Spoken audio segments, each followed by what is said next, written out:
Enfim, quem está fazendo esse trabalho não desqualificando nenhum profissional, dizer que só a gente pode fazer isso, mas até os próprios psicólogos às vezes trabalham atuando dessa forma. Enfim, deixa eu continuar, que eu já mudei o assunto todo.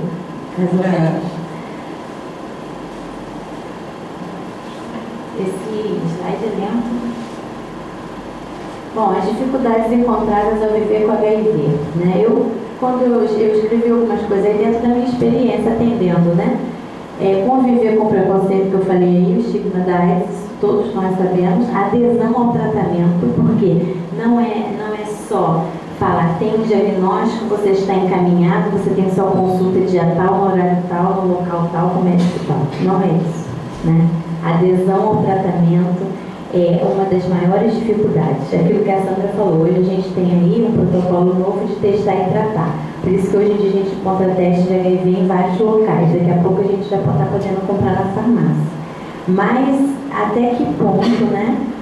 Isso tem que ser muito discutido e muito trabalhado, porque não é bem assim. Tipo, o médico ele vai, diagnosticou, ele vai prescrever. Porque a partir do momento que hoje você tem o vírus HIV, você pode tratar com a medicação, não importa quanto está a sua quantidade de vírus ou o seu CD4, que é como está a sua imunidade. Você já pode tratar. Mas aí se essa pessoa não faz adesão, ela começa fazendo porque disseram para ela que é bom, daqui a pouco ela não consegue, né, continuar com isso, porque isso foi praticamente imposto. E ela vai lá e toma, daqui a pouco ela não está trabalhando nisso, ela não aceitou ainda esse diagnóstico e ela não faz adesão e vai parar. Daqui a pouco começa de novo e isso vai ter uma repercussão super negativa, que a Sandra já explicou, os vírus vão fazer resistência, porque vai começar a usar vários remédios. Por mais que a gente tenha várias medicações disponibilizadas, a gente hoje tem também um protocolo de prescrição que tem menos efeitos colaterais, são menos pílulas que a pessoa toma por dia, só que vai chegar um momento, se ela não fez adesão, ela vai cair em outros medicamentos antigos. Porque se ela já entrou com o novo, já está fazendo resistência, o que mais a gente vai ter para oferecer para essa pessoa, né? Então, a adesão é uma das maiores dificuldades para o indivíduo. Isso tudo já começa desde lá, do pré-aconselhamento, porque se ele já não teve um bom pré-aconselhamento, uma resposta, né, como foi esse resultado, isso tudo implica na adesão. E a própria pessoa, o próprio indivíduo, como ele vê, né, o que é o HIV, o que é a AIDS, como é isso para ele, ou na família dele, ou no trabalho dele, ou na própria mente dele, para ele aderir. Por mais que a gente faça, às vezes, um trabalho que pode ser excelente, essa pessoa, às vezes, vai negar esse diagnóstico por muitos anos. E vai receber o tratamento tardio, como se fosse um diagnóstico tardio, mas ela já sabia, só que nunca tratou. A gente tem vários casos desses pela vida, das pessoas que sabem que tem HIV e a gente descobre depois que tem uma travesti, ou tem uma mulher, ou tem um homem morrendo de AIDS, porque não quis tratar, não aderiu ao tratamento. Né? Por mais que teve todo um trabalho, toda uma informação, essa pessoa não quis tratar. Então a adesão é uma questão muito forte, onde o psicólogo ele pode atuar fortemente nisso, em grupos de adesão, enfim, vários trabalhos que a gente pode fazer nessa parte. Revelar quem? É o que a gente falou agora. Compartilhar o diagnóstico parceiro o próximo parceiro. Isso é uma das coisas que eu observo muito nos meus atendimentos. E agora, não ter parceiro? Como é que eu vou arrumar um novo parceiro? E quando eu começar a namorar, já conto no primeiro dia, conto depois, como é que eu vou fazer? Vou dar um tempo para contar. Então, quem tem o vírus, quem sabe que tem, acha que toda a responsabilidade está sobre a pessoa, porque ela sabe que tem. Às vezes está conhecendo o parceiro ou parceira que também tem HIV e ainda não vai revelar. Ou que nem sabe que tem porque é interrogativo e a pessoa já pensa, a responsabilidade de mim porque eu sei que eu tenho. Eu preciso dizer. Pessoal, gostaria de lembrar que existem mais de 200 mil jovens que são soropositivos porque nasceram soropositivos. Só isso. Porque as pessoas esquecem que já existem pessoas de 22, 24, 23 anos que já nasceram soropositivos. Então não houve nenhuma situação, vamos dizer assim, de gerenciamento de risco. Ela já nasceu dentro do risco. Então a gente tem que tomar cuidado quando abrange todo mundo, porque não é todo mundo. Existem pessoas, vários tipos de pessoas dentro de uma patologia. E aí, o Conselho Regional de Psicologia é super, hiper, mega necessário. Você não tem noção como é necessário. Eu trabalho com jovens e adolescentes, eu vou fazer essa parte porque eu preciso ir embora. Eu não sei se existe alguma lei com relação à integralidade do cuidar. O que é integralidade do cuidar? Não é só a biomédica, é biopsicossocial. Existe alguma lei que imponha que na integralidade do cuidar tenha que ter no tratamento, nas consultas, o acompanhamento da psicologia? Só se propor uma política pública que venha dizer com essa necessidade de integrar essa produção nas equipes já existentes, ou criar outras equipes e colocar.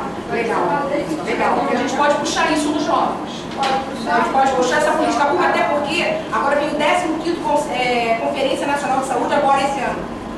Então é a hora de discutir política pública, é hora de trazer isso. Dentro dos serviços já existentes, voltados para HIV e AIDS, pensar a necessidade, a obrigatoriedade que eles vão compor essas equipes. E aí eles como políticas públicas implementadas, sabe? Mas como uma lei. Essas equipes multiprofissionais já tem psicólogo. Mas aí é no hospital, né? O que eu estou falando é no tratamento, porque vocês têm problema na adesão. Eu acho que deveria ser também. Perfeito. Perfeito. Porque agora nós vamos ter um problema muito sério para testar e tratar. Sim, esse profissional ali do seu nível, ele tem que ser um profissional de referência. Perfeito. Mas eu estou perguntando se tem alguma política pública que impunha isso, que tenha eficácia. Mas você está falando do tratamento clínico. Sim, tratamento clínico. Tem hospital, eu sei que tem. Hospital tem, câncer tem, já tem por exemplo, os meus adolescentes que estão internados, que já tiveram internados, todos eles tiveram acompanhamento psicológico. No HSE, no Hospital dos Servidores tem, a Mariana maravilhosa. Né? No Hospital do Gafreguili também tem, no Hospital do Santa Casa tem, porque eu faço peregrinação com todos eles. Mas quem está internado, quem está com desenvolvimento de AIDS ou alguma doença oportunista, mas quem está em tratamento. Por quê? Não adianta eu ter, principalmente agora, o testar e tratar, o jovem, estou falando do jovem que é o meu público-alvo de trabalho, o jovem, ele está sendo encaminhado para a atenção básica, que é a saúde da família. Onde ele vai ser tratado não é com o especialista. O especialista vai até medicá-lo, mas ele vai continuar sendo tratado por um médico da família, um médico generalista. Então, ele já não tem aquela atenção de alguém que conheça a patologia dele. Ele não faz um encaminhamento. O médico da saúde da família não faz um encaminhamento para um médico. Isso é tudo muito novo, ainda está sendo assim, ó, desenhado isso. No caso da psicologia, é um pouco mais complexo, porque quando é o que a própria Sandra falou, tem que ter um cuidado também de só focar na doença. Porque quando ele vem procurando psicólogo, primeiro que a psicologia ou psicólogo tem que ser escolhido quando é clínico, não é aconselhamento, clínico. Porque tem o que a gente chama de identificação, né, dentro da clínica. Ele tem que se sentir à vontade com aquele psicólogo, ele tem que ser imposto. Esse é o psicólogo que nós temos para você. Não é assim. Então tem uma gama de complexidade que tem que ser relevado nessa escolha. Eu acho que deveria ser disponível psicólogos que o próprio paciente poderia escolher esse psicólogo. Como é, né?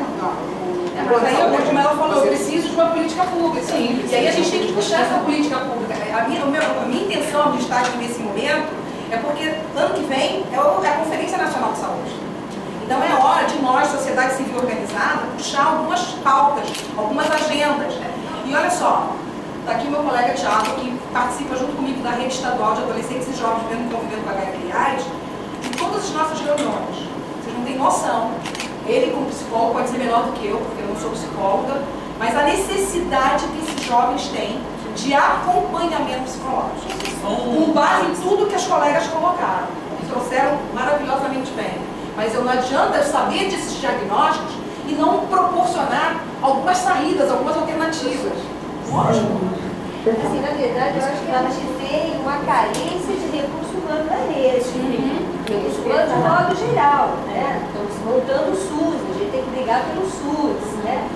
E psicólogo mais ainda, assim, a gente tem carência de tudo, de muito de psicólogo dentro da rede, não só de pessoas com HIV, mas até serviços de saúde mental, tem psicólogo, psiquiatra, então virou artigo de luxo. Você não encontra mais na rede, infectologista, idem. E hoje a política, acho que por isso você está falando da atenção básica, né? Porque a política hoje é a gente descentralizar o atendimento de HIV para a atenção básica. Isso ainda é uma novidade, ainda está em transição, em alguns municípios mais avançados do que em outros. No Rio a gente ainda está muito incipiente, né? O fato é que as pessoas, de um modo geral, são acompanhadas em ambulatórios especializados em tecnologia. Mas agora está começando a rede básica a absorver isso, quando o caso está controlado, né? Quando a pessoa está estabilizada, está bem. Se tem algum agravo, aí busca o infecto, busca uma interconsulta ou mesmo encaminha para o ambulatório de infecto. Mas é uma política ainda, tratar da atenção básica é uma política ainda que estamos construindo, que está caminhando. E aí é a hora mesmo da gente brigar por recursos humanos, especialmente psicólogos e tal, para estruturar a rede está bem, a rede está ruim. Os contratos são por organizações, não é mais, não tem concurso, gente. Então desmontamos, essa é a realidade. Então acho que a briga é muito maior do que ter psicólogo para HIV, é ter uma rede de fato pública, né, com recurso humano, com qualidade, com, enfim. Isso é muito. Eu queria saber a colocação, a postura do conselho em relação a isso, porque saíram vários concursos da passado, a inscrição agora de novembro, a psicóloga. Só que eles colocam uma vaga. Uma vaga, 4, 3. Aí eu fico assim, isso deve ser para alguém conhecido, não é? Porque como é que você vai fazer um concurso para concorrer uma vaga só? E se tem deficiência de recursos humanos, tem, eu sei disso. E também, assim, complementando a falar da Regina, eu ia trocar essa pergunta, né? Como é que é? Eu não conheço, mas eu tenho a impressão que na área de câncer é protocolar o acesso psicológico ali. Tem para a família, tem um apoio para a família, sempre tem o protocolo de dar o diagnóstico, é um ambiente dentro do hospital que é completamente diferenciado. E a infectologia não. A infectologia é como a clínica médica, como as outras clínicas misturadas. E também acho que tem realmente assim, devia ser equiparado como o câncer assim, com esse protocolo de dar o diagnóstico, com essa legalidade normativa de ter um acompanhamento ali. Eu estava também Santa Casa é dessa forma. Mas como é que o conselho participa disso? Bom, o conselho vai participar disso se tiver uma política para isso. Mas o conselho não tem como lhe propor. O concurso, por exemplo, você falou uma vaga. Isso é comum em várias áreas. Você é comum para psicólogo, é comum para hospital. Mas como é que a gente faz pressão política para que quando se abra uma vaga só? Vamos voltar para a Edilene acabar a apresentação dela e a gente abre. Vamos acabar. É bom que já está começando o debate, né? Então, já está esquentando. Ótimo. Eu queria só aproveitar o gancho do que a Regina falou, para também lembrar daqui a pouco, que eu vi muito forte surgir dos jovens a questão do psicólogo para ajudar a adesão ao tratamento. O psicólogo, a meu ver, eu sou psicóloga, é um profissional muito importante para poder auxiliar, mas a gente tem que tomar cuidado para não se tornar compulsório. O psicólogo se colocado como, olha, você tem que ir para o psicólogo porque você precisa ter o tratamento e isso se tornar assim, disruptivo e não atender a necessidade daquela pessoa, daquele jovem e ser aquela relação em que o psicólogo ouve de fato o que ele precisa. Porque ele pode ter toda uma gama, ter todo um conhecimento, essa pessoa, esse jovem, de tudo que ele pode fazer para ele se cuidar, todos os tipos de prevenção, e mesmo assim tomar medicação, mas não significa que ele entenda, não significa cuidar de si. Então é um processo com o profissional da psicologia que é individualizado, isso é fato. Mesmo que seja um grupo, aquele grupo vai ter um atendimento individualizado. Então isso é uma coisa que a gente tem que se ater, porque eu estou vendo isso muito fora. Para quem trabalha com clínica, sabe que o HIV e a AIDS é mais um item que a própria pessoa leva para a clínica, né? Para o espaço. Não é? Ele não tem que ser só focado como se a vida dele fosse só o HIV e a AIDS. Tem outras questões que vão ser trabalhadas paralelamente. Então, por isso tem que ter essa educação. Pois é, mas se eu tenho uma política testar e tratar, me desculpe. Eu não, se eu testar e tratar está dentro daquilo que a Sandra trouxe, que é exatamente diminuir o número de infecções, eu tenho que fazer uma integralidade para cuidar, porque senão não adianta. Tem pessoas do bem e tem pessoas do mal. Eu estou com 2 jovens que estão com 2 pessoas em cima delas porque disseram que foram infectados. Então, e propuseram as ações contra eles. Tem gente do bem, tem gente do mal, tem tudo. Então isso não é fácil. Uma pessoa, um deles é diagnosticado há 5 meses. Nem sabia. Uma intervenção para você ver que ultrapassa, esse é um problema tão sério, que não estamos só atravessando isso especificamente com relação a isso. Né? Por quê? Você acabou de falar, 2 pessoas estão querendo fazer algum tipo de... Não, já entraram com pedido na delegacia. Pois é, isso, pela delegacia, fora as pessoas que são jogadas na linha do trem, entendeu? Então não é, ultrapassa o conselho. Com certeza, a sociedade Viva Casusa pensou que fosse fechar, e chegaram agora 20 crianças de crack. Eu vou aproveitar essa dica para lembrar a todos que isso nós estamos vivendo na contemporaneidade. Um incitamento a crimes de ódio contra a mulher, contra gays, contra trans, entendeu? Contra pessoas soropositivas, entendeu? Isso está crescendo, então é a sociedade que tem que despertar para isso. Disseram, só não estupro porque você não merece. Aquele que não se deve dizer o nome falou essa frase, né?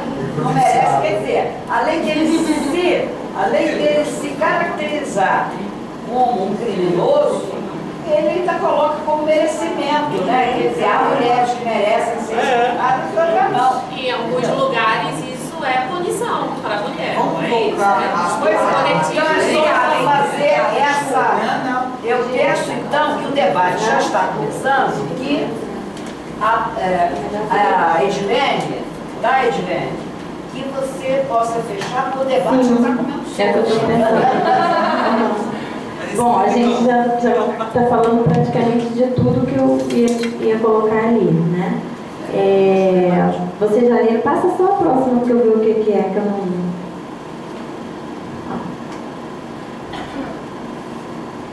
Pode passar. Pode passar. Vamos deixar aqui. Bom, só uma coisa que eu queria falar. Isso que a Regina falou é ótimo, tudo que a gente está falando aqui, mas é aquilo que a gente tem que entrar mesmo com políticas públicas, porque é o concurso foi o que a gente falou, o concurso abriu uma vaga, ou 2 para psicólogo.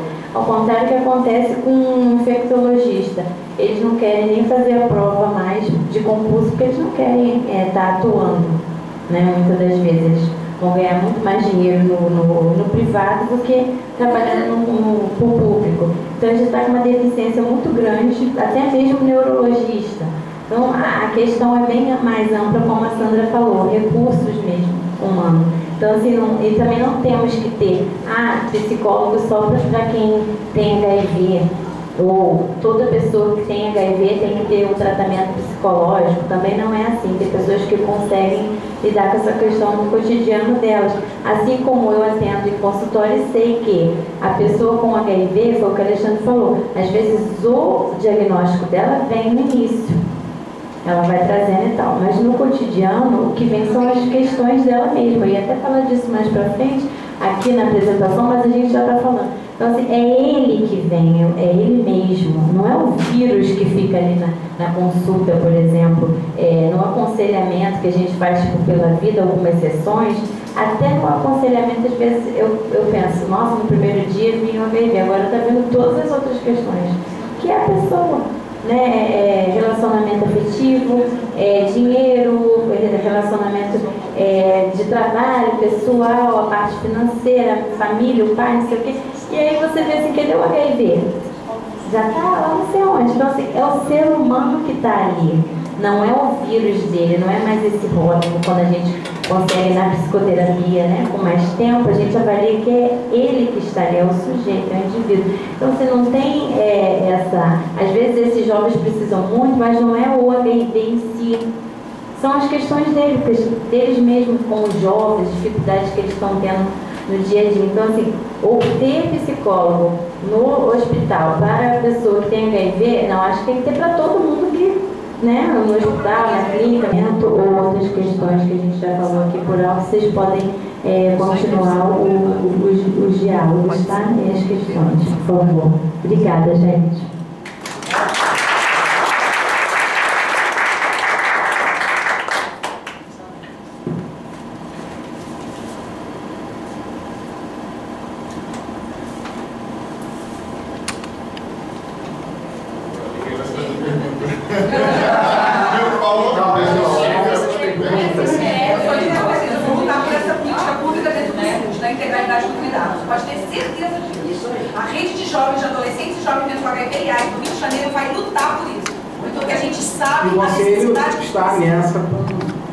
Tentando, a gente... Conferência vem aí para isso, conferência de saúde vem aí para isso. Sem integralidade do cuidado, então não é só biomédico.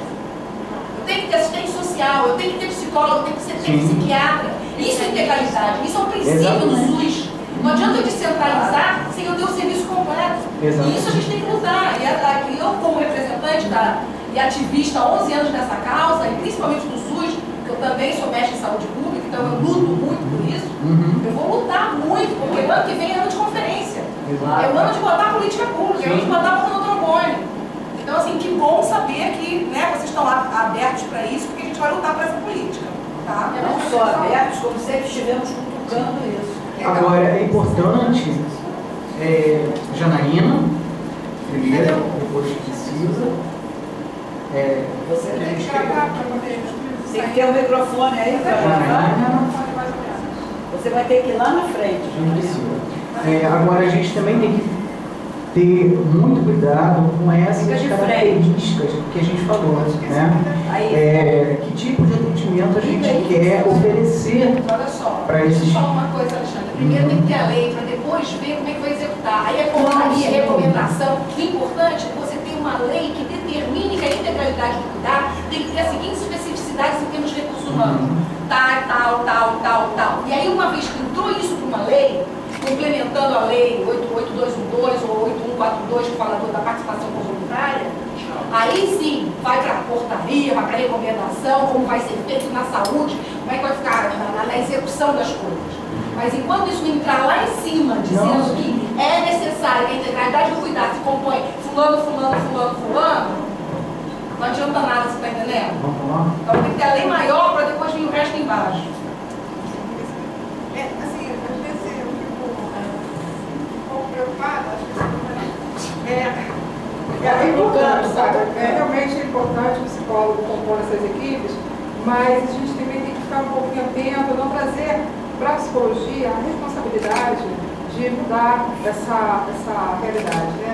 Porque a gente tem aí outras coisas nesse contexto e que não vai entender a importância da psicologia nessa participação. Claro que é importante o psicólogo na atenção, principalmente na atenção básica, a essas pessoas, mas o cuidado de não trazer isso como uma responsabilidade, porque a gente vê a mídia lutando contra tudo que se constrói o tempo inteiro, seja o que for, tá? Então você vê um rapaz agora na novela que está passando que a menina engravidou e eles eram amigos. Então como é que engravida? Engravida porque não tinha camisinha na história, sabe? E vai por aí, o tempo todo, a televisão e outras construções de mídia mostrando essa liberdade, enfim, esse comportamento que não há preocupação, não só com a questão da camisinha, com a preservação não só do HIV, como também de outros problemas, outras DSTs.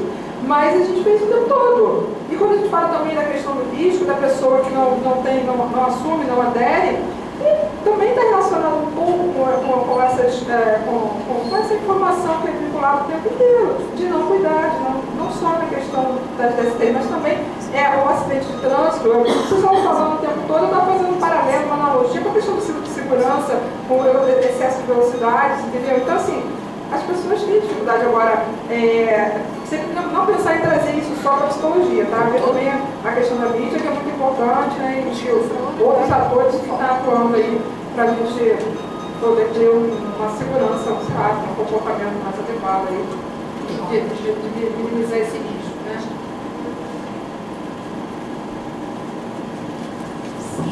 Priscila?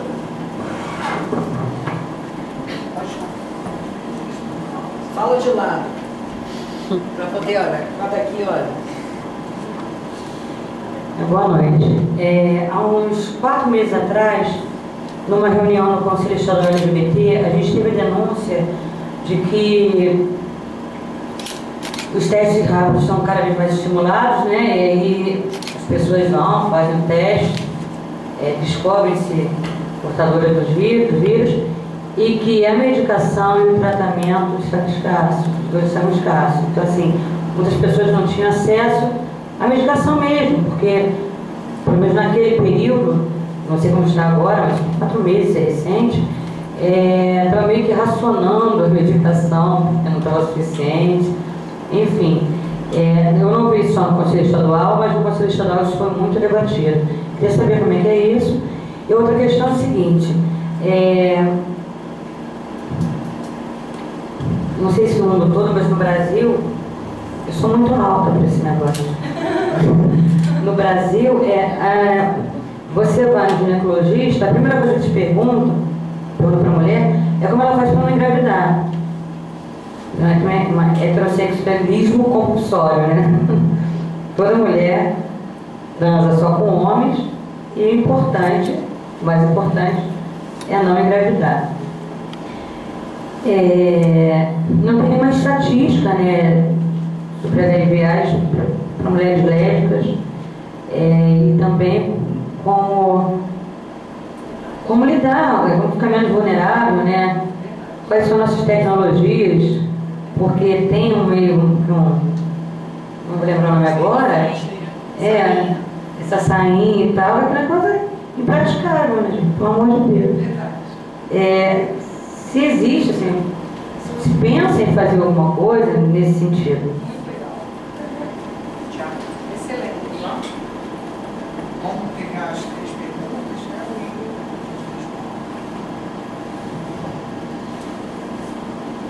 Boa noite. Assim, boa noite. Eu só queria fazer um acréscimo em algumas questões que foram faladas, né? Em relação à Regina, em relação também a Edilene, que eu também sou voluntário no Vila Vive, no projeto que a Edilene coordena, e participo da rede de adolescentes e jovens que vivem e convivem com HIV e AIDS. Conheci a rede através de um relacionamento soro-discordante, sou homossexual e namorei um menino soro-positivo, e através dele conheci a rede e me apaixonei pela causa. Fui para o encontro estadual de adolescentes e jovens que aconteceu em Petrópolis e depois no encontro regional. E eu gostaria, em relação à questão das políticas públicas, eu gostaria de trazer apenas uma reflexão ao pensarmos nisso, que quando nós realmente assim formos parar, o Conselho de Psicologia principalmente for parar para pensar essa política que se propõe, que venhamos refletir no fato de deixarmos de sermos academicistas para sermos como o outro, né? Porque nós interpretarmos essa realidade à luz dos livros é uma coisa. Agora, Edilene, eu, não sei os demais, Regina, nós talvez não tenhamos no nosso sangue, mas temos no nosso coração, temos na nossa alma esse HIV, esse vírus, estamos com essas pessoas. E essas pessoas estão dizendo, nós precisamos de psicólogo.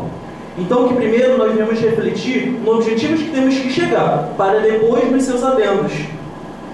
Eu queria convidar que todos refletissem nisso. No encontro regional, se houve algo que foi falado, eu digo uma coisa, não foi mais sobre o HIV. O que mais se falou foi sobre a questão do psicólogo no acompanhamento, no trabalho de adesão. Mentira, Regina? Não. Nosso último encontro agora foi em Paquetá. O que nós falamos durante quase 5 horas, Regina? Não foi mais falado sobre o quê? A importância dos psicólogos. E não foi por influência minha, por ser psicólogo ou nenhum outro. Eram as pessoas que não tinham nada a ver com psicologia, pessoas que realmente vivem essa situação. Vivem essa questão e trazem isso. E o que nós falamos, e outra questão também, é a importância do psicólogo em relação à ressignificação da vida. Porque nós os que somos psicólogos, sabem de determinados processos mentais que eu costumo dizer que age às vezes como o vírus do HIV. Né? O vírus do HIV, ele faz o quê? Com que se destrua a imunidade, ele reverte. A célula, para ter uma função, ela passa a ter outra, contrária. E os nossos processos mentais, eles têm determinados mecanismos de defesa que realmente alteram determinados processos, né? Alteram determinados processos, como por exemplo até o depressivo, que tem a catastrofização, e que às vezes até um elogio a pessoa interpreta como se fosse algo que a deprime, né? Da mesma forma, até eu me enrolei aqui. Como isso acontece, então o que acontece? A importância do psicólogo nessa ressignificação. Nós vamos ter aquelas pessoas que têm a questão da infecção, mas conseguem ressignificar essa nova vivência, e tem aqueles que têm uma maior dificuldade de ressignificação. E aí está, eu penso, a principal importância do psicólogo, né? Nesse processo de ressignificação desse indivíduo que traz essa questão pra gente. Então esse é o meu convite, que deixamos de ser academicistas para ser um com o outro. Obrigado. Parabéns, Thiago. Lá no Grupo da Vida a gente tem um lema que a gente fala que todos nós somos positivos na causa, independente de ter sangue. É como se todos nós fôssemos, como se o mundo tivesse HIV, né? Porque o HIV não está escrito na cabeça de ninguém, não está na testa de ninguém. É como se todos nós tivéssemos HIV. Então, independente de você ter ou não o vírus, a questão está para além de ter, porque você pode ter a qualquer momento um contato com uma pessoa, ou um momento furtivo, né? Tem pessoas que pegam pela primeira vez que faz sexo, se guardou a vida toda, e aí, naquele momento, pega. E aí, acabou a vida dessa pessoa? Não acabou. Ela tem que ter esse acolhimento, né? E eu acho que a saúde pública, ela deve isso. Ao ser humano poder lidar com essa... dar instrumentos a ele para ele poder lidar com essas diversidades da vida, né?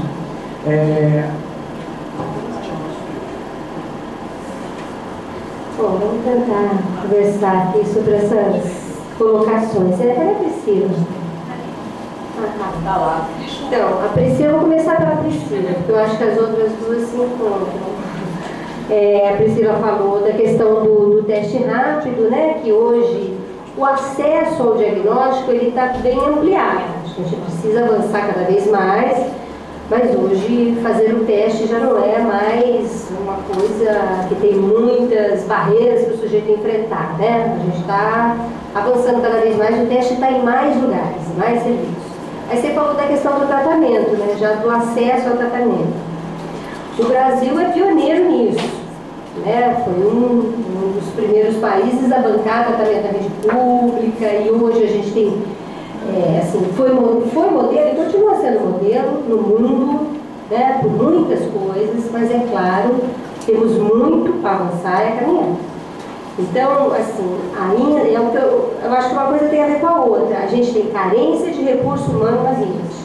Hoje os ambulatórios de HIV não estão conseguindo absorver a demanda.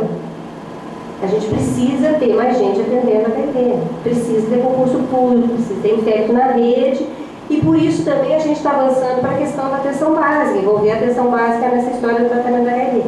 Então acontece sim, de pessoas às vezes ficarem esperando um mês para conseguir a primeira consulta, para conseguir entrar na rede.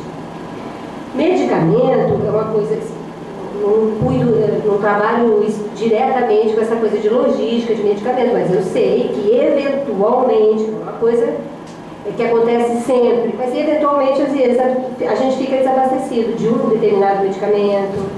E aí existe, graças a Deus, existe uma rede até de solidariedade, assim, um serviço que passa para o outro, o paciente passa para o outro, existe, sabe, ações assim, às vezes, no campo de vista, no campo do social, que já tenta resolver, e dentro das instituições também, às vezes os serviços tentam. Mas a gente tem que realmente avançar nisso, isso não pode acontecer, mas eventualmente acontece sim. E assim, nós vivemos no país da vitrine, né? E no estado da vitrine também. Então me preocupa muito de uma publicização, imediata, de que olha, nós estamos, aí tem a parada LGBT, aí tem lá, aí tem qualquer mega evento, tem lá a testagem, sabe assim, o que faz com isso? Então, por exemplo, é verdade, você tem razão, não adianta só testar e o cara não ter rede para entrar, não ter um ambulatório para ser atendido no caso de ser positivo, certo?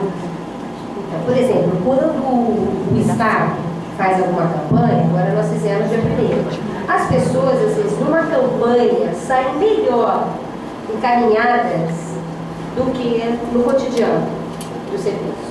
Agora nós tivemos lá na Carioca, né, eu sei que eu estava lá. Então, os casos positivos, eles saem com consulta marcada, dia e hora, entendeu? Então, eu dei um diagnóstico positivo na Carioca, no Lago da Carioca, numa campanha, o cara sai de lá com uma consulta marcada em tal lugar. E eu fico com o telefone dele e eu sei, eu posso ligar e saber se ele chegou ou se ele não chegou. Isso que a gente faz numa campanha, assim, todas acontecem assim, a ideia é que aconteça, né? Nem sempre no serviço de saúde o encaminhamento é tão amarrado assim. A gente luta para que seja. É uma política. Né? Existe a política de referência contra referência, mas na prática, então tem muitas políticas, a Regina está falando, né? De políticas, que a gente tem muitas políticas que na prática ainda não estão sendo operadas. Mas é a gente que constrói isso, temos que estar brigando mesmo, falando o tempo inteiro e atento o tempo inteiro. Quando você fala dessa questão das mulheres lésbicas, é verdade. Elas chegam no ginecologista, ninguém pensa que aquela mulher pode ir no agora, né? E faz aquelas perguntas que não tem nada a ver com a vida daquela mulher que está ali na frente. E também pode também ter esse contato com outra mulher. Porque, na verdade, assim, não existe estatística, ponto, não quer dizer que não existe caso. Não, então, de qualquer maneira, o que a gente sabe é que existem práticas sexuais mais arriscadas do que outras, entendeu? Portanto, as práticas sexuais de mulheres lésbicas, elas são menos arriscadas, porque o sexo anal é a prática mais arriscada de todas. Mas mulher também faz sexo anal. Sim, mas a mulher faz sexo anal provavelmente com uma prótese. Ou com o dedo, mas o dedo não tem esperma. Entendeu? O dedo não injeta esperma. Assim, o dedo não sai sangue, a não ser que tenha um corte no dedo e que enfia o dedo cheio de sangue. Entendeu? Sandra, é que assim, a possibilidade que não seja existe. Claro. Então, eu não estou dizendo que não existe, ela existe. Eu estou dizendo que existem práticas de mais risco e de menos risco. Por sorte, as mulheres lésbicas vivem práticas que não é que é risco zero, mas de risco menor. Que bom, ótimo. Nem por isso vamos deixar de falar sobre essas coisas e de informar sobre essas coisas. Né? Existem milhões... Mas não tem pesquisas sobre mulheres lésbicas. Tem, mas muito pouco. Tem muito pouco. A gente nem está no boletim epidemiológico. É verdade, é verdade. Não existe categoria lésbica no boletim epidemiológico sobre a questão de infecção, de morte não identificada. Assim, por exemplo, poderia ser usuária de drogas injetáveis, tá? Por exemplo. Aí eu cheguei no ginecologista e aí eu posso ter contraído a doença por outro meio que não sexual, mas para ginecologista. E quando eu falava assim, eu tenho um filho de 15 anos, uma relação monogâmica na época de 13 anos. Mas já tem muito tempo, você não precisa se preocupar, se amarrando para fazer um pedido, falar, mas eu quero, eu tenho direito. Sabia? E os ginecologista, mas eu fosse um ET pedindo aquilo, entendeu? Da mesma maneira que muitos médicos não pedem o exame de HIV para mulheres casadas, porque acham que as mulheres casadas estão protegidas e, portanto, elas não precisam pedir, entendeu? Na verdade, esse tipo de postura acaba tornando as mulheres lésbicas ou não mais vulneráveis ainda. Porque primeiro, quando eu pedi, eu falei assim, mas você não está mais na relação monogâmica? Alô? Acreditável isso. É isso. Jovens com síndrome de Down não pedem. Acreditam que eles não fazem sexo. Eles não namoram. Então são vulneráveis. Por isso a gente chama são mais vulneráveis. Porque são invisibilizados, né? Exato. São minorizados. Eu ia falar da outra questão, né? Eu acho que a Janaína, né? Acho que a Janaína levantou uma preocupação assim, interessante. A gente temos que ter mais recursos humanos na rede. Entre eles, os psicólogos, sim. Porque há demanda reprimida para a psicologia. Há demanda reprimida para muitas coisas. Temos que lutar com recursos humanos na rede. Entre eles, psicólogos. Não podemos cair no engodo de que o psicólogo é a salvação da lavoura. Deus me livre esse peso nas nossas costas. Eu não sei, porque isso é uma luta de todos. É uma luta do trabalhador da saúde, né? Assim, o cuidado às pessoas com HIV, né? A questão da luta contra o HIV é de todos nós, da sociedade, de todos, não é só da saúde. A promoção da saúde. Sim, sim.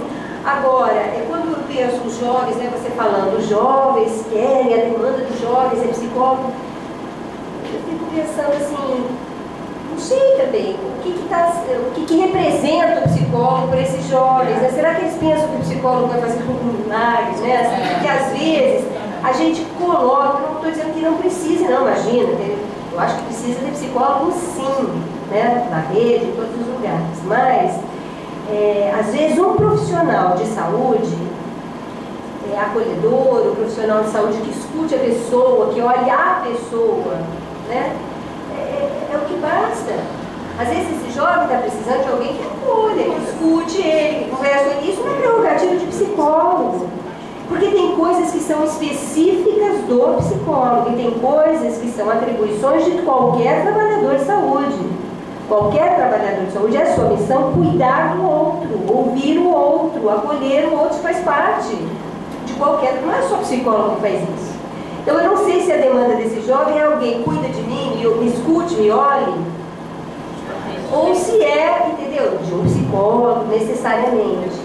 Né? Então, tem especificidades, e aí cada caso é um caso. Pode ser que muitos precisem de um psicólogo mesmo, uma psicoterapia, de uma coisa mais, né? Mas às vezes outros precisam só de um cuidado, que é a atribuição de qualquer um, entendeu? Senão fica uma coisa assim de que a gente vai dar conta, né? Uma coisa que não é só nossa, é de todos, entendeu? Não sei se era disso que você estava falando, Janaína. Também, só que o que está me preocupando é trazer essa demanda assim, tão grande para a psicologia, mas assim, de ficar atento que existem outros atores, né? Como na promoção da saúde, nós não podemos pensar só no psicólogo, vamos pensar numa área que é a gente falou a mesma coisa. E isso vai abarcar qualquer profissional, qualquer trabalhador da saúde. E eu quis levantar mesmo a questão da mídia. Tá? E até uma outra coisa que me preocupa, às vezes eu tenho a impressão que as campanhas falam ao vento. E existe uma fala dentro das campanhas que não atinge os seus objetivos. As campanhas, a gente tem notícias de que elas são coisas antigas, tem a campanha para isso, campanha para aquilo, campanha para aquilo outro. Mas vamos pensar, por exemplo, a questão do cigarro. A questão do cigarro só conseguiu ter êxito quando entrou a publicidade e a mídia na promoção da saúde. Uma outra questão que eu queria levantar é essa questão que ela estava falando, a Cristina estava falando para. Não, acho que saiu na internet, não está. Não, está gravando. Quando a Cristina. Não saiu, já voltou a internet. Quando a Cristina falou daquela questão assim, vai ter a conferência, de políticas públicas. Da saúde, não, da saúde.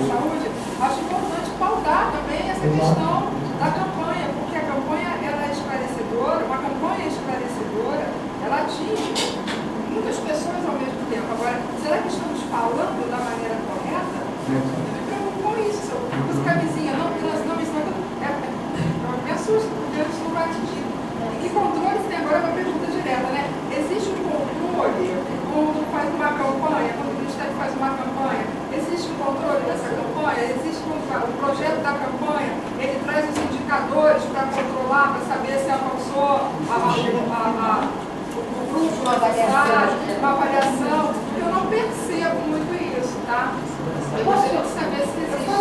Eu deveria fazer uma apresentação. As campanhas, isso aqui, houve um aumento muito grande de contato entre jovens gays, né? Aí, são as questões que tem trabalhado é isso. Aí eu penso o seguinte, você vai ver todo o material, né, de campanha voltado para essa população, e assim, ela atinge, ela mostra o cara branco, classe média alta, que é o aceitável. É tipo machão. Exato. Quer dizer, O efeminado não aparece, o negro não aparece. Na maioria das vezes ela é homossexual. Parece dois o cara do subúrbio não está ali representado, sabe? As mulheres trans, os homens trans, isso não aparece. Uma coisa que eu acho que todo mundo, como a Sandra falou, a questão de que a AIDS, ele não é de uma pessoa, não é de um grupo, não existe grupo responsável por ela. Acho que é a responsabilidade de todo mundo. E acho que o psicólogo ele também tem que trabalhar essa responsabilidade social, né? Que o outro tem com o outro, que você tem com o outro, né? Essa questão. Você está falando dessa questão da configuração, né? O movimento gay, muito tempo, lutou pela identidade gay. Que hoje a identidade gay é uma política, né? Uma política do corpo. Quando você é efeminado, você está colocando o comportamento gay, que é uma política, como a política do corpo. Aquilo, o beijo hoje é uma política, também uma política do corpo, né? E aí a gente tem visto muito, por exemplo, dentro da HIV, eu já trabalhei também com essa área, muito HSH.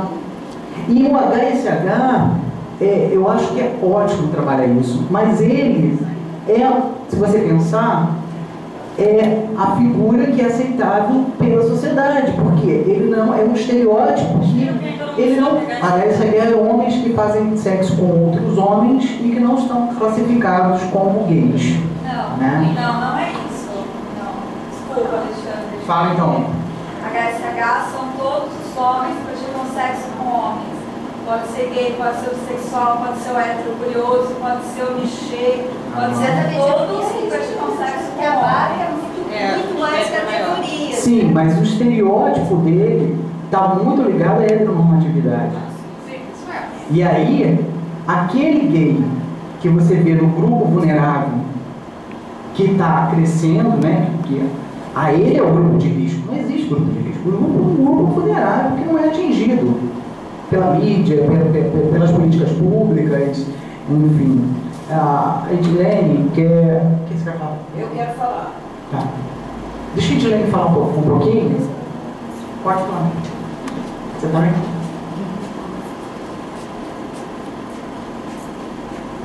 Deixa eu achar aqui.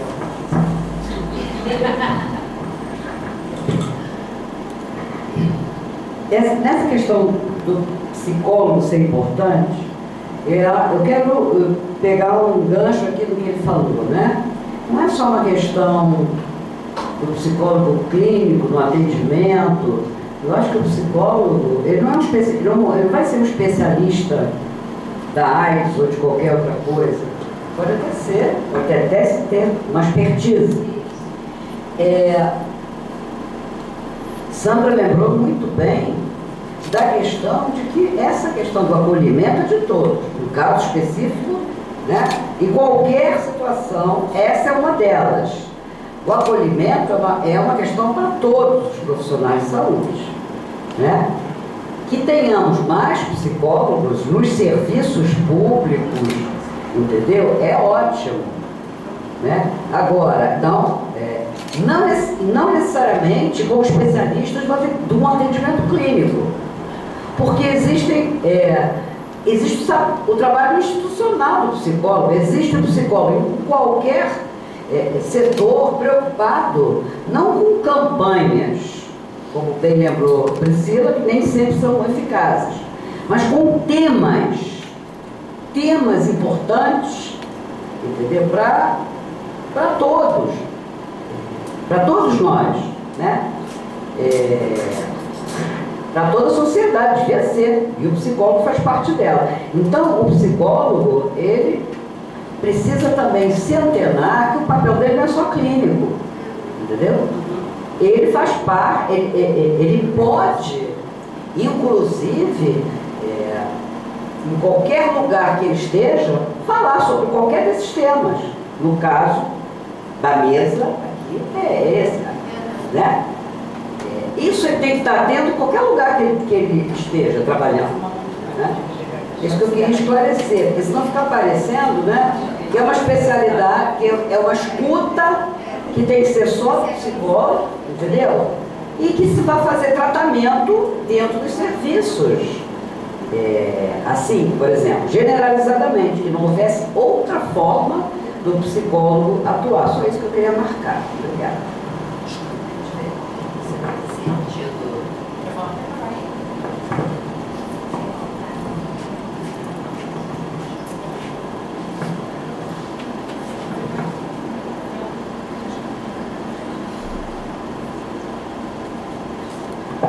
Oi, gente, boa noite. O que eu queria falar é o seguinte, tem a ver com o que a Priscila perguntou também, quanto às campanhas voltadas para pessoas gays, por exemplo. E eu discordo de um ponto que você falou, de que o Brasil ele ainda é referência mundial para o tratamento da HIV/AIDS. O Brasil foi já uma grande referência, só que hoje não é mais, tanto que o Brasil é um dos países que está aumentando os casos de HIV. E isso acontece porque quando o Brasil foi referência mundial, o governo dialogava com o movimento social. O governo passou a aplicar suas políticas de saúde de forma hierárquica com o movimento social, com as pessoas, passou a não ouvir o movimento LGBT, não ouvir os jovens, e foi colocando suas políticas da forma que interessava. Então hoje tem um aumento de casos. Quanto às campanhas, faz algum tempo que o Ministério da Saúde faz campanhas neutras, cretinas, e de acordo com interesses ou com influência das bancadas conservadoras, tiveram várias campanhas que foram anuladas, como campanha para as prostitutas, por exemplo, a questão, campanha que teve voltada também para pessoas LGBTs. Então, enquanto não houver um diálogo com o movimento social, então a gente vai ver essas disparidades. Porque a gente, enquanto psicólogo, além de uma questão clínica, de um atendimento voltado para a necessidade do indivíduo e para a autonomia do indivíduo, para uma ressignificação subjetiva, tem uma questão mais ampla da gente pensar que uma ressignificação subjetiva não tem a ver só com uma pessoa individualmente. É pensar que a subjetividade ela é produzida num contexto social, ela produz preconceito, ela produz indiferença, ela produz esses lugares que nós somos colocados, de discriminação, de exclusão. Então é a gente também poder agir junto do movimento social e reivindicar do Ministério da Saúde que ele nos ouça, que ele ouça nós, não só como profissionais que estão ali ouvindo as necessidades das pessoas, mas porque nós também somos pessoas e porque HIV, independente se a gente é positivo ou não, atravessa a nossa realidade com preconceito, com opressão. Então eu acho que isso também é um ponto para a gente pensar. De seu nome? Ah, tá. Eu sou Viviane Martinhão, sou psicóloga clínica social, trabalho na BIA, Associação Brasileira Interdisciplinar de AIDS. Boa colocação. Muito bem.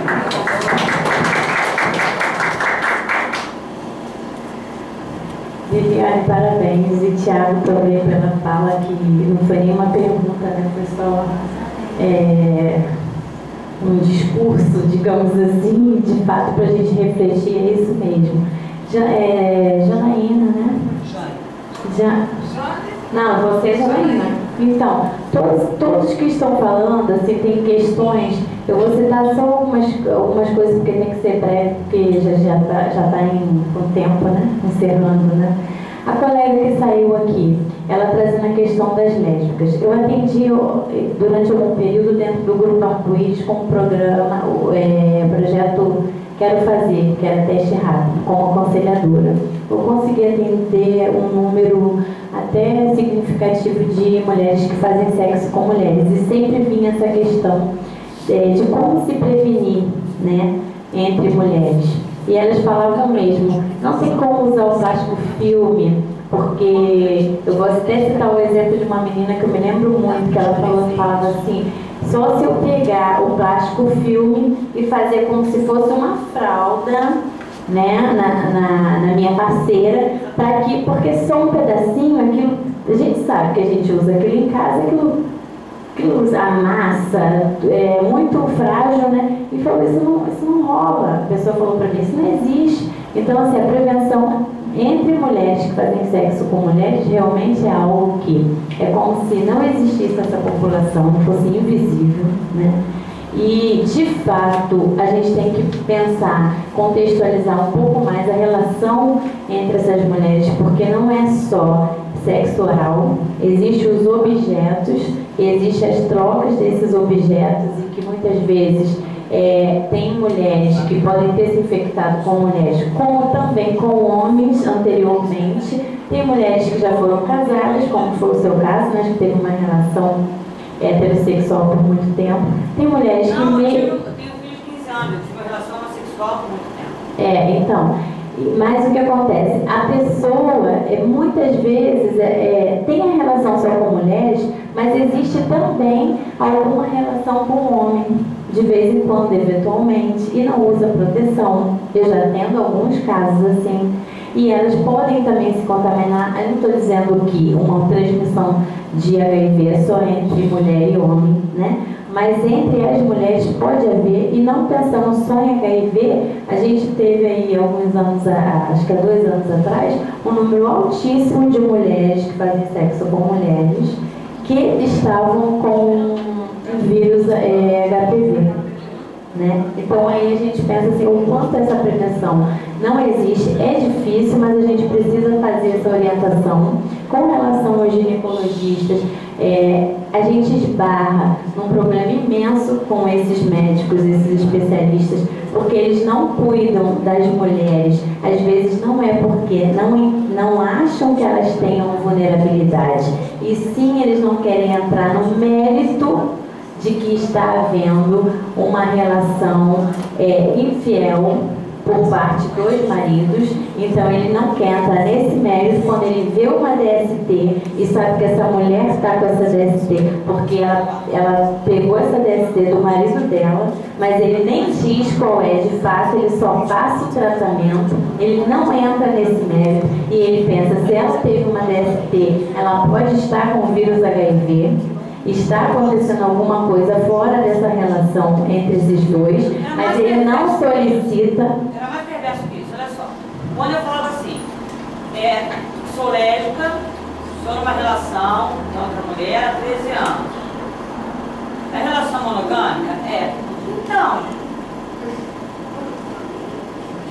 era preocupação, assim, eu estava com um homem e esse homem poderia transar com outras pessoas, eu monogâmico. Não, você é lésbica, só transa com uma pessoa, que é a sua mulher.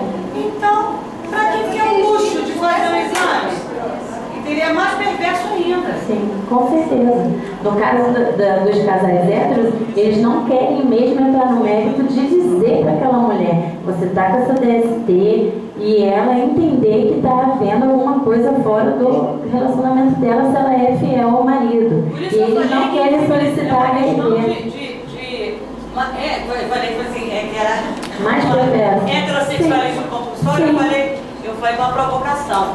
Assim, é que o ginecologista parte do princípio que toda mulher é heterossexual. E se não for heterossexual, aí não precisa mesmo se preocupar com isso. Igual a recomendação, né, que não é um protocolo, não é impor, mas é uma orientação, ofertar o teste à grávida. O que acontece? A gente às vezes encontra casos de mulheres, muitas, tá, que que têm convênio de saúde e que são casadas e que os médicos durante o pré-natal dessa mulher não solicitam nem conversa, porque poderia haver uma orientação, uma conversa para que ela fizesse o teste. Eles nem imaginam em falar sobre isso com elas, tá? E muitas vezes essas mulheres têm HIV e o bebê nasce com HIV, porque já aconteceu um caso que eu atendi de uma menina jovem, de classe média alta, que fez todo o pré-natal particular, e aí a bebezinha dela já com quase 2 anos, sempre doente, no grafê detectou que essa criança era HIV soropositivo. Ela no mesmo dia saiu de lá e foi para o Arco-Íris fazer o teste. E me contou, que a gente conversou bem, como foi todo esse pré-natal. E aí como também se a grávida não transasse, porque essa menina não estava mais com esse parceiro que foi o que ela engravidou, ela estava solteira. Então, se ela também não tem parceiro, é como se ela grávida não tivesse uma vida sexual, ela pode ter adquirido o vírus durante a gravidez e ter transmitido durante a própria gestação para o bebê ou no parto, na amamentação, a gente não sabe. E a menina foi fazer o exame. E quando ela fez, realmente o teste dela foi positivo. E eu já tinha, e ela ainda tinha expectativa assim, não, que ela fez uma cirurgiazinha, será que tal? E eu já estava imaginando tudo e a gente conversou muito no pré. E aí, daqui a pouco eu já tive o resultado dela na reagente. E o médico não solicitou em momento nenhum desse pré-natal, e era convênio, tá? Esse HIV. E você está dizendo uma coisa que eu já passei por isso, porque eu já conversei uma vez com uma ginecologista, tem alguns anos, e falei, eu quero uma prescrição para fazer o exame de HIV pelo convênio. Aí ela olhou para mim, ficou meio assim, falou assim, mas né, tinha o que falar, ficou pensando, mas a gente não dá conta de tudo. E eu olhei para ela e pensei, o que ela está me dizendo? E o que eu fiz? Eu nunca mais voltei nessa médica, óbvio, né? Eu estive num clínico e solicitei, e aí fui fazendo essas experiências com outros ginecologistas, muitas vezes até como provocação, para ver se, vou ver qual vai ser. Porque eu fiz uma pesquisa de campo com mulheres soropositivas e eu vi muito esse relato. E fui descobrindo também que muitos processos, tá? A maioria dos processos médicos são pelos ginecologistas, tá? E eu nem sabia disso quando eu fui estudar um pouco mais sobre HIV e mulheres soropositivas. Eu fiquei sabendo que tinha uma demanda imensa de processo para os ginecologistas por conta de negligência de atendimento, enfim. Então, a gente esbarra com várias questões, tá? Ainda da questão de gênero, que é a questão do gênero feminino, outras coisas mais que a gente falou, das transexuais, que também é uma população que acaba sendo invisível, né, no cuidado, e elas mesmo entendem isso, estigmatizadas, acabam não procurando serviço de saúde, que também é uma outra questão maior que a gente tem aí, muito grande. E era isso que eu queria falar mais ou menos da prevenção, né, entre mulheres que fazem sexo com mulheres. Do HSH, só um ponto que hoje a gente tem uma transmissão muito grande, tanto para mulheres como para gays, através dos HSH, mesmo que a gente entenda que é tudo aquilo que a colega colocou, a colega da Bia, mas o HSH, num formato normativo para a população que não entende muito, é aquele homem que não tem um estereótipo de gay, e ele mesmo não se vê como gay, ou não se aceita, enfim, mas ele não tem nenhum tipo de afeminado, ou nem um modelo que a gente vê de longe que seja gay, muito pelo contrário, muitas vezes eles são até pegadores, digamos assim, um termo popular, de mulheres, mas eles eventualmente ou de vez em quando saem com homens, mas não se colocam nesse lugar porque acham que são ativos, tá? E a grande transmissão hoje, que a gente tem que lembrar e dizer, tem sido através dos HSH, tá? É um ponto também que eu queria trazer para a nossa discussão. E gosto muito da fala da Jane e de todas que falaram da questão do psicólogo, porque realmente não dá para a gente ser responsável responsável, né, para toda essa demanda vir para a gente, assim como uma criança que tem alguma questão e a escola, psicólogo, o pai, psicólogo. Eu acho que a responsabilidade é nossa, de várias questões que às vezes são mesmo dos pais, né? Isso assim, mudando um pouco o foco, mas é que a responsabilidade parece hoje que para tudo está para nós. Mas a gente tem que lembrar que os clínicos hoje, qualquer coisinha, estão lá prescrevendo Rivotril, Lexotan e outros mais, e que não fazem a orientação para que essa pessoa tenha um acompanhamento com um psiquiatra ou uma psicoterapia. Então também, depois, isso tudo cai sobre nós. Então a gente tem que lembrar, realmente, a responsabilidade não pode ficar. A fala da Regina e de outros mais, óbvio que a gente entende que tem muita afetação, porque trabalham com isso, as escutas, é o que a Sandra falou, esses jovens, será que eles não precisam só serem acolhidos, ouvidos, né? Que demanda é essa? É o HIV de fato, ou é as próprias construções, né, pessoais, as suas questões que eles querem o psicólogo, porque às vezes não tem o amigo, não tem o acolhimento certo na família e precisa ser ouvido. Mas o serviço, como a Sandra bem disse, e todos os outros, no profissional de saúde é isso, a gente precisa acolher e não precisa ser o psicólogo, porque o médico, ele muitas vezes acha, me desculpa se tem algum médico aqui, mas que ele só precisa saber dos sintomas físicos, não olha no paciente, não quer saber nada e prescreve. E o resto vai ser com a gente. E isso quando ele lembra que a gente existe para poder dizer, você precisa fazer uma psicoterapia, porque se ele não escuta nada da pessoa, como que, né, que ele já vai... e às vezes até próprios colegas da área mais, porque eu já passei uma vez por um momento que eu estava tendo muita enxaqueca, eu cheguei no neuro preocupada, querendo fazer uma tomografia, porque eu já estava preocupada. Quando eu só falei da parte da enxaqueca, ele já, em 1 minuto ele me deu uma receita, e quando eu olhei, era um neurologista, e eu olhei, era psiquiatra também, era Rivotril. E eu falei para ele, mas por que eu vou tomar isso? Ele falou assim, não, porque tem um benzodiazepínico aqui que trata enxaqueca. Falei, sim, doutor, mas eu trabalho à tarde e eu durmo bem, isso aqui vai me fazer ficar a tarde toda com sono. Como é que é isso? Não, mas hoje você vai aos poucos, vai meio, né, assim, tal, que você vai ver como vai tratar sua enxaqueca. Ele não me ouviu mais nada, eu só cheguei falando, eu estou com muita enxaqueca e eu estou preocupada, eu queria fazer uma tomografia. Eu tenho medo de, como é que é o nome daquela...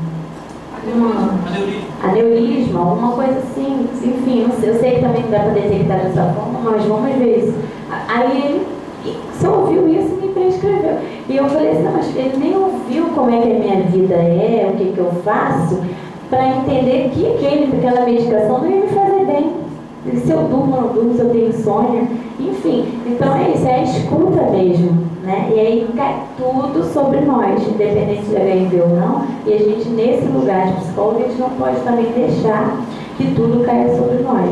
E com a questão do vírus mesmo, eu entendo as demandas, tá? Porque eu Pela Vida tem uma reunião de recepção que recebe as pessoas impactadas pelo diagnóstico ou convivendo com alguém, um namorado, familiar, enfim, filho, e a gente vê que essas pessoas precisam muito às vezes e querem, solicitar o apoio emocional, mas isso não passa a ser uma necessidade de terapia. Às vezes só com algumas sessões, no aconselhamento, a gente consegue, dentro de algumas semanas, fazer com que essa pessoa, aquele impacto, aquela coisa toda, como se a ficha fosse caindo, ela vai compreendendo. E isso muitas vezes acontece porque o médico que atendeu ela, o infectologista, ou algum lugar que deu o diagnóstico, não conseguiu fazer esse trabalho, que é só um aconselhamento, que é aquilo tudo que a Sandra passou, que é feito, né?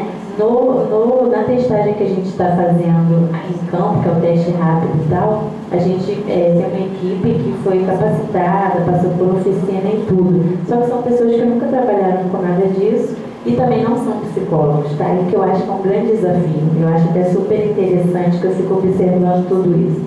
E a gente tem um nome que é Educadores de Pares. Então, na equipe do Mix, que é Mix mesmo, a gente tem travesti, a gente tem homossexuais, inclusive alguns que trabalham como drag queens, fazendo show, né? E temos mulher, também heterossexual. Enfim, a equipe é bem mix mesmo, bem mista. E eles não tinham, assim, 1 ou 2 trabalharam como enfermeiros ou em prevenção, mas não exatamente são nada psicólogos. E o trabalho tem dado certo porque o público se identifica, tem a questão da identificação, né, com o outro que vai atendê-lo, a escuta, o modo de falar, porque cada aconselhamento é diferente do outro, então até a linguagem que eles levam, e esse trabalho tem tido muita adesão por conta disso. Então, se a gente vê assim, não precisa ser psicólogo para fazer aconselhamento, né?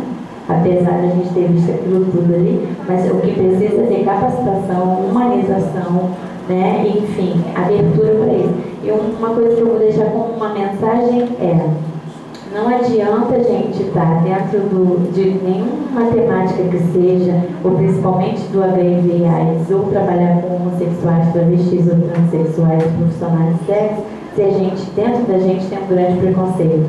Porque a gente nunca vai conseguir ser um bom profissional, a gente nunca vai conseguir fazer uma escuta de fato, porque eu vejo isso também dentro das próprias ONGs, dos próprios encontros que tem as pessoas vivendo com HIV, ou que tem as pessoas dos gêneros um diferente do outro, e simplesmente eu vejo o quanto, vou encerrar, o quanto o preconceito é grande, a discriminação ainda entre os próprios gêneros.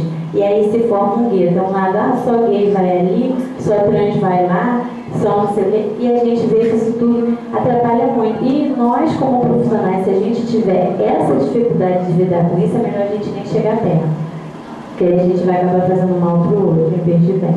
Essa é a mensagem que eu deixo, agradeço muito, foi muito rico nosso diálogo. Obrigada.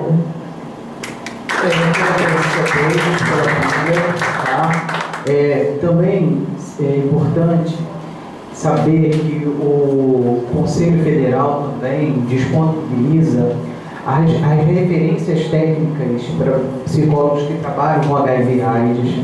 Tem notas técnicas sobre aconselhamento psicológico.